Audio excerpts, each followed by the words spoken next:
그런데 아까 구성원 형제가 기도한 것처럼 지금 이 시대의 승탄은 예수님의 탄생을 기뻐하기보다는 마시고 취하고 즐기는 오히려 더 타락의 늪에 깊이 빠지는 날이 되고 말았습니다. 여러분 실제로 어떤 심리학자 한 분이 학생들에게 크리스마스라는 단어를 주면서 생각나는 것을 하나씩 적어보라 이렇게 말했다고 합니다.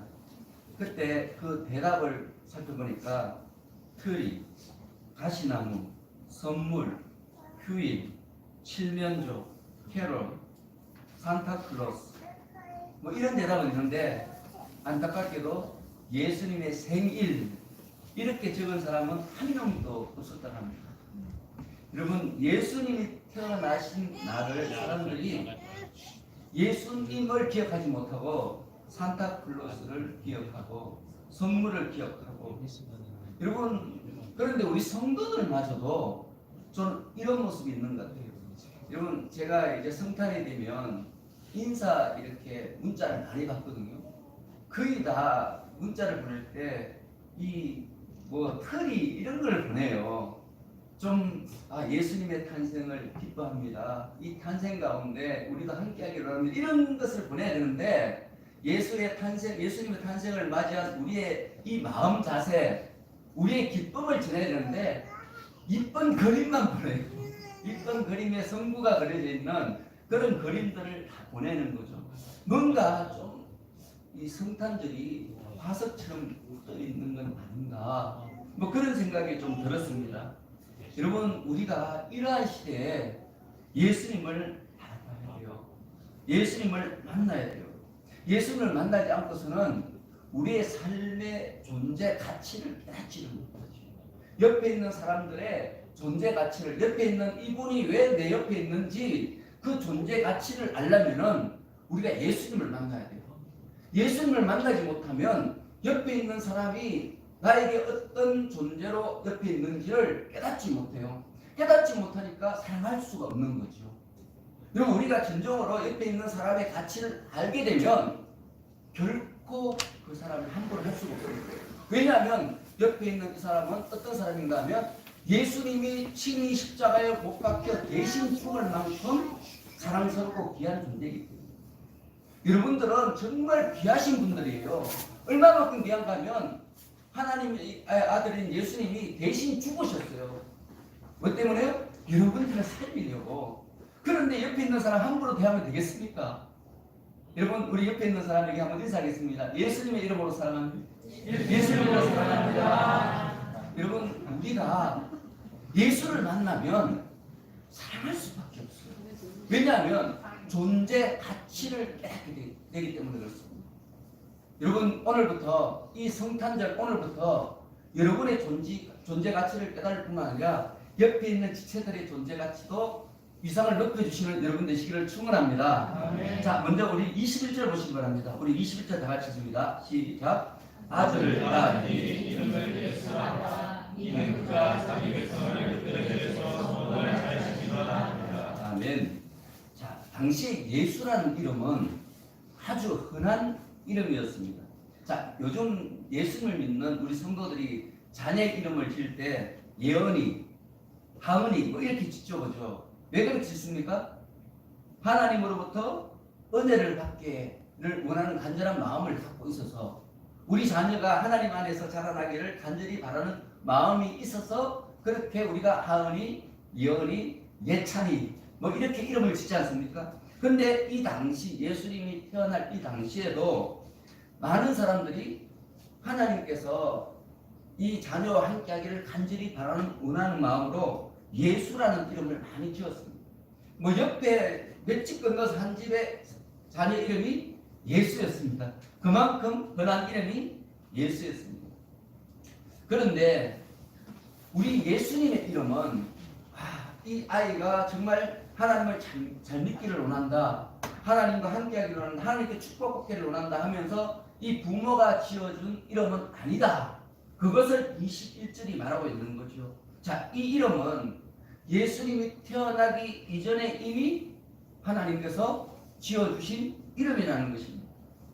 그 이름은 예수님이라는 이름은 예수님이 어떤 의로운 행위를 했기 때문에 받은 이름도 아니고 또 어떤 의로운 일을 하기를 원하는 마음으로 지어준 이름도 아니라는 거예요.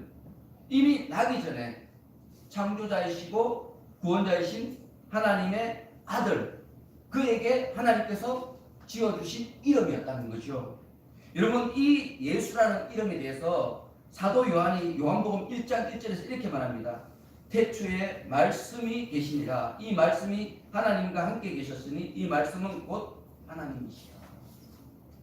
여러분, 태초에 천지가 창조되기 전에 말씀이 계셨는데 이 말씀이 하나님과 함께 계셨고 이 말씀이 하나님과 똑같은 존재였다는 거예요. 여러분, 이 세상은 뭐로 창조되었죠? 말씀으로 창조되었죠. 근데 이 말씀 자체가 하나님이라는 거예요. 근데 이 말씀은 동시에 누구라는 거예요? 예수 그리스도라고 성경 우리에게 말씀하고 있습니다. 여러분, 좀 이해가 가십니까?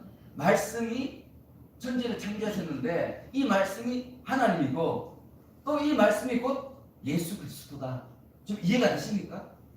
이해가 잘 안 되죠, 그죠? 왜냐하면 하나님과 우리는 존재 가치가 다른 분이시기 때문에 우리가 하나님이 하신 말씀을 다 이해할 수가 없어요. 자, 이해할 수 없을 때는 어떻게 돼요? 받아들이면 되는 거예요. 네, 받아들이면 그 다음에 하나님께서 우리에게 이해할 수 있도록 은혜를 부어주시는 거죠. 자, 이러한 우리 말씀으로 이 땅에 생존하시던 이 예수님께서 이 땅에 인간으로 오셨다는 거예요.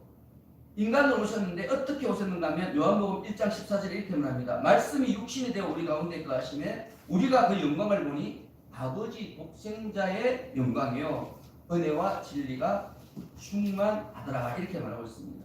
말씀이신 예수님께서 사랑의 모양으로 이 땅에 오셨는데 그분이 바로 독생자 예수 그리스도라는 것입니다. 그런데 성경은 우리에게 말씀하기를 이 예수님이 다시 이 땅에 오셨는데 이 예수님에 대해서 두 번째 아담이라고 그러잖아요. 그죠? 두 번째 아담 다 들어보셨죠? 예수님은 두 번째 아담이라고 그러는데 근데 첫 번째 아담은 어떻게 태어났어요? 하나님이 흙으로 사람을 만드셔서 이 아담이 생명이 되었잖아요. 사람이 되었죠. 그죠? 그래서 태어났어요. 근데 태어날 때 아기로 태어났어요? 어른으로 태어났어요? 처음부터 어른으로 태어났어요. 이 아담은. 그런데 우리 예수님은 어른으로 태어나지 않았어요. 뭐로 태어나셨어요? 아기로 태어났어요. 그것도 동정녀 마리아의 몸을 통해서 세상 사람들과 똑같은 모습으로 이 땅에 태어났었다는 것입니다. 이 아기가 하나님이라는 거예요. 이 아기가 천지를 창조하신 하나님이라는 거죠. 여러분 이해 가십니까? 저도 이해가 안 돼요. 그래서 이런 것은 우리가 믿음으로 받아들이는 거죠. 믿음으로 받아들이면서 이 아기가 아이에서 소년으로 성장하고요. 소년에서 청년으로 자라갔습니다. 그리고 33살 나이에 인류 위에 고난 가운데 섰는데 그 고난을 맞닥뜨리고 인류를 위해서 십자가를 못 박혀 죽으시고 부활하셨습니다. 그런데 성경은 예수님께서 이러한 일을 하신 이 모든 이유, 목적이 뭔가 하면 우리를 위해서라는 거예요. 우리를. 여러분들을 위해서 예수님이 그 일을 하셨다는 거예요. 여러분들을 위해서 우리 말씀이신 하나님, 하나님과 같이 하나님 나라에 계시던 이 하나님이 인간이 되셔서 이 땅에 오셨고 여러분의 죄를 사해 주시기 위해서 십자가에 못 박혀 죽으셨다는 거예요. 여러분 정말 믿으시지 않지만 그러나 중요한 것은 이것이 사실이에요. 성경은 그것을 매우 우리에게 강조하고 있습니다. 여러분 어떻게 하나님이 사람이 될 수 있을까요? 정말 이해가 되지 않죠. 그죠? 그런데 제가 어떤 예화를 봤는데 아주 좋은 예화를 발견했습니다. 한방눈이 펑펑 내리던 성탄절 날에 신앙심이 깊은 남편과 오늘 비슷하죠. 그죠? 오늘도 한방눈이 펑펑 내리던 성탄절이에요. 이날에 신앙심이 깊은 남편과 성탄 예배를 드리고 오던 한 아내가 목사님으로부터 전해들은 이 예수님의 탄생에 대해서 너무 의문이 드는 거예요. 어떻게 하나님이 인간이 될 수 있어? 그게 말이 안 되지. 계속 그런 생각이 드는 거예요. 그래서 남편에게 자꾸 그렇게 물으니까 남편이 설명을 하는데 설명을 잘 못하는 거예요. 여러분 설명할 수 있습니까? 예수님이 왜 인간으로 오셨어요? 설명할 수가 없잖아요. 왜냐하면 이해가 안 되니까. 나도 이해가 안 돼요. 왜 사람으로 왔는지. 그런데 오셨다니까 믿고, 믿으니까 믿어지는 거죠. 그죠? 그런데 이 사람들이 이제 그렇게 대화를 나누면서 집에 왔는데 그날 눈이 많이 와서 땅바닥에 눈이 많이 쌓이니까 새들이 모이를 못 먹잖아요. 새들은 땅바닥에 놓여있는 이 모이를 먹어야 되는데 눈이 많이 쌓여가지고 먹을 수가 없는 거예요. 그 새들이 너무 굶어가지고 자기 집 앞에서 비실비실거리고 있더래요. 그래서 이 남편이 너무 불쌍하니까 새들이 빨리 집에 들어가서 모이를 갖고 새에게 던져줬는데 새가 무섭다고 다 도망가는 거예요. 그때 남편이 이런 말을 했습니다. 얘들아 왜 도망가니? 너희들 도망가면 다 죽어. 굶어 죽어. 그렇게 말할 때 이 아내가 보면서 새들이 왜 도망가지? 이런 생각을 했어요. 근데 그때 남편이 결정적인 말을 합니다. 야, 내가 새가 되어서 너희들에게 새 모이를 주면 너희들이 도망가지 않을 건데 참 내가 안타깝다. 내가 새가 되고 싶다 지금. 그런 얘기를 한 거예요. 그때 이 아내가 깨닫게 돼요. 아, 그렇지. 하나님께서 인간에게 계속 사랑을 부어주셨는데 그래도 사람들이 계속 하나님 품에 떠나고 하나님 앞에 죄를 짓고 그렇게 하니까 하나님께서 너무 안타까우셔서 하나님이 정말 사랑의 하나님이고 구원의 하나님이심을 일러주시기 위해서 인간이 되셨구나. 어쩔 수 없이 인간이 되셔서 이 땅에 오셨고 그들을 품기 위해서 어쩔 수 없이 그들의 죄를 지시고 죽으셨구나 하는 것을 아내가 순간적으로 깨달았다는 거예요. 여러분 이해가십니까? 저는 이 이야기를 듣고 그렇지 정말 잘 표현한 이야다 이런 생각이 들었습니다. 여러분 예수님은 바로 이러한 이유 때문에 이 땅에 인간으로 오신 거예요. 우리 인간이 자꾸 도망가니까 우리 인간과 같은 모습으로 오셔서 똑같은 삶을 사시고 그리고 인간들을 이해하시고 인간들의 모든 죄를 지시고 죽으시고 부활하심으로 우리를 구원하신 거죠. 오늘 그 예수님을 영접하는 여러분들 되시기를 축원합니다. 여러분 마지막으로 23절 보시기 바랍니다. 23절 우리 다 같이 읽습니다. 시작. 보라 처녀가 잉태하여 아들을 낳을 것이요 그의 이름은 임마누엘이라 하리라 하셨으니 이를 번역한즉 하나님이 우리와 함께 하시다 합니다. 자, 이 말씀은 22절에 기록된 것처럼 예수님이 태어나기 700여 년 전에 이사야 선지자가 한 예언을 인용한 거예요. 이 23절은 마태가 한 말이 아니라 구약 성경에 기록된 말씀을 인용한 거죠. 그죠? 자, 이 예언에는 예수님이 이 땅에 오신 이유를 뭐라고 말합니까? 임마누엘 하기 위해서. 임마누엘 하기 위해서. 여러분, 임마누엘이란 말은 뭡니까? 설명되어 있죠? 하나님이 우리와 함께 계신다. 이런 뜻이에요. 임은 함께라는 말이고요. 만은 계신다. 누는 우리와, 엘은 하나님이. 이런 뜻이에요. 하나님이 우리와 함께 계신다. 네 단어 합쳐서 만들어진 단어죠. 그죠? 자, 여기에서 우리가 유심히 살펴봐야 될 단어는 뭔가 하면 임마누엘이라 하리라에서 이 하리라는 단어예요. 하리라. 이 하리라는 단어는 헬라어 할레오라는 단어를 번역한 것인데 원래 뜻은요. 부르다 이런 뜻이에요. 부르다. 그리고 이 동사는 미래형 동사예요. 부를 것이다. 이런 의미를 가지고 있는 단어예요. 그래서 정확하게 번역하면 이런 뜻이에요. 임마누엘이라고 부르게 될 것이다. 그러면 우리가 좀 이 말씀을 좀 더 쉽게 이해할 수 있어요. 처녀가 잉태하여 아들을 낳을 것인데 사람들이 그의 이름을 임마누엘이라고 부르게 될 것이다. 이런 뜻이에요. 자, 이해가십니까? 여러분, 이 임마누엘이라는 이름은 우리 하나님께서 예수님이 태어나기 700년 전에 미리 예언하신 이름이기도 하지만 예수님을 만난 모든 사람들은 자기도 모르게 고백하게 되는 이름이라는 거예요. 예수님을 만나면 뭐라고 고백해요? 아, 예수님은 임마누엘 하나님이구나. 우리와 함께 계시는 하나님의 모형상이구나. 이런 것을 자기도 모르게 깨닫게 된다는 거예요. 여러분, 그러므로 이 임마누엘이라는 이름 이 안에는 어떤 뜻이 있는가 하면 예수님을 만나보니 예수님이 하나님이다 하는 그 뜻이 들어있는 것이에요. 그죠? 여러분 어떻습니까? 여러분들은 예수님 딱 이렇게 이름을 생각하면 임마누엘 떠오릅니까? 여러분 이게 떠올라야 된다는 거예요. 이것이 떠올라야 하나님께서 예수님을 이 땅에 보내신 뜻이 우리 가슴 속에 있는 것이죠. 여러분 우리가 왜 이렇게 하나님의 뜻대로 못 사는가 하면 이 임마누엘을 몰라서 그래요. 임마누엘은 하나님이 우리 함께 계신다는 뜻이잖아요. 근데 그 하나님이 지금 어디 계세요 지금?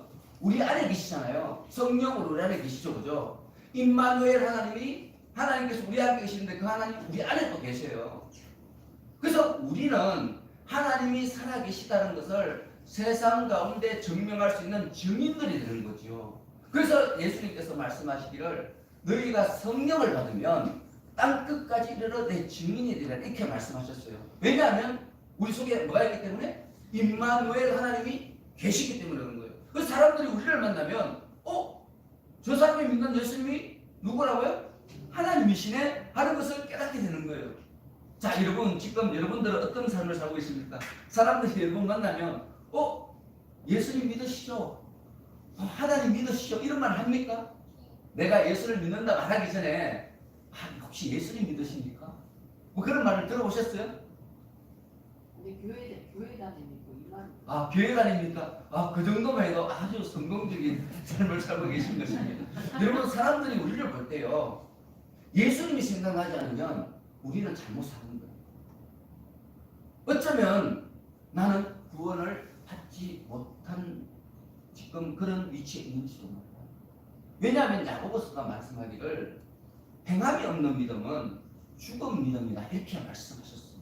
우리가 내 안에 임마누엘 예수님이 계신데 내가 예수님의 향기가 나타나지 않는다면 발휘되지 않는 거잖아요, 그렇죠? 그래서 우리가 오늘 성탄절을 맞이하면서 다시 한번 우리의 삶을 돌아봤으면 좋겠어요. 과연 임마누엘 대신 예수님의 영이신 성령께서 내 안에 계시는지, 내 안에 계신 자로서 내가 그런 삶을 살고 있는지. 그리하여 우리 예수님께서 이 땅에 오셔서 가장 많이 하시는 일이 뭔가 하면 사람들의 허물을 덮어주는 일이고요, 상처를 덮어주는 일이었고, 약점을 덮어주는 일이었어요. 우리 예수님이 그런 일을 하셨어요. 자, 우리도 그런 삶을 사느냐 이 말이에요. 내가 옆에 있는 사람들의 허물을 덮어주고 사냐, 옆에 있는 사람들의 약점을 덮어주고 사냐, 옆에 있는 사람들의 상처를 덮어주고 사냐, 이것이 지금 내가 진짜 예수를 믿는 사람인지 내 속에 성령이 있는 사람인지 확인할 수 있는 키가 된다는 것입니다.